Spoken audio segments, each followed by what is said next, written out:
So hey there, today we're going to be trying to create the dot eyeshadow trend and let's see how this works out. We're only going to be using Q-tips without any brushes.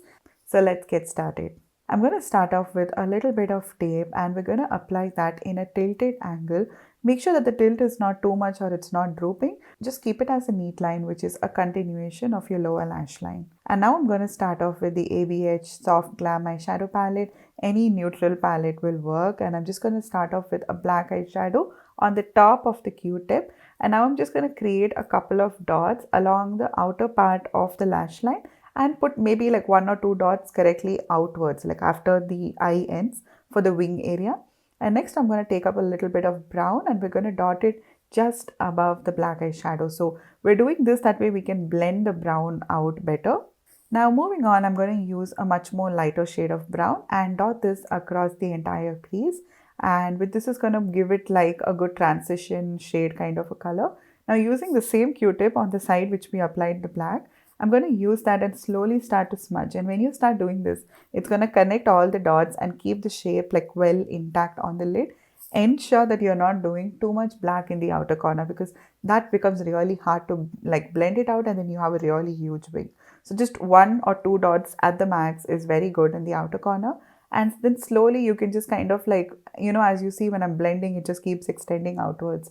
The blending part is super easy. Just take your Q-tip and just keep going back in front, like how I'm doing. And that is going to give you a good, neat blend. And what you can do is also to pick up like fresher Q-tips and do it. I did the entire look with just one Q-tip, like on, either of the sides. I used the darker tones for one side and then the lighter one on the other side. That's literally what I did. Now I'm just going to go ahead with a little more of the deep brown because I wanted some more depth in the outer corner and I'm just layering that out in the outer corner. I think this technique works brilliantly well in the outer corner as well as the lash line. So if you want to do a smoky line or smoky wing, little definition in the outer corner, this is a great tip. Now moving back, I wanted to give it a little better blend. So I'm just using the tip of my finger and going in the area above the crease. That way it looks more smooth and it just kind of blends much more better.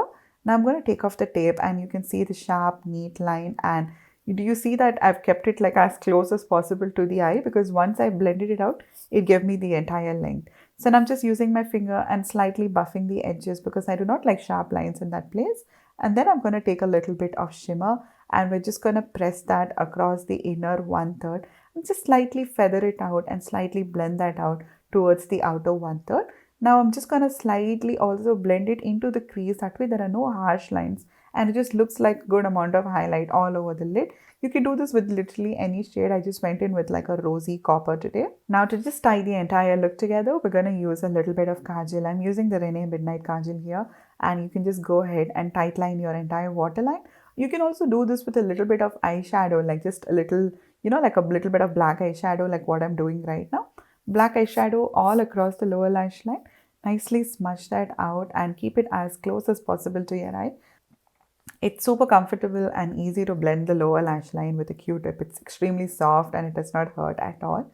Now I'm just going to go ahead, take a little brown on the other side of the Q-tip and I'm just going to buff out the edges really quick. That is going to give it a nice, neat amount of blend and a clean blend. Finish off with like about 1 to 2 coats of mascara and I'm anyways going to be using false lashes. Do something a little minimal. I think that looks really pretty. And this is how you can create a completed look. I just think that this trick is just perfect for somebody who does not have brushes. And if you're a beginner, if you want to try makeup out, I think this is where you got to start it out. So just grab any eyeshadow palette and give this trend a shot. I think it will do you wonders. So I hope you guys found this video helpful and stay tuned for more. Until next time, bye-bye.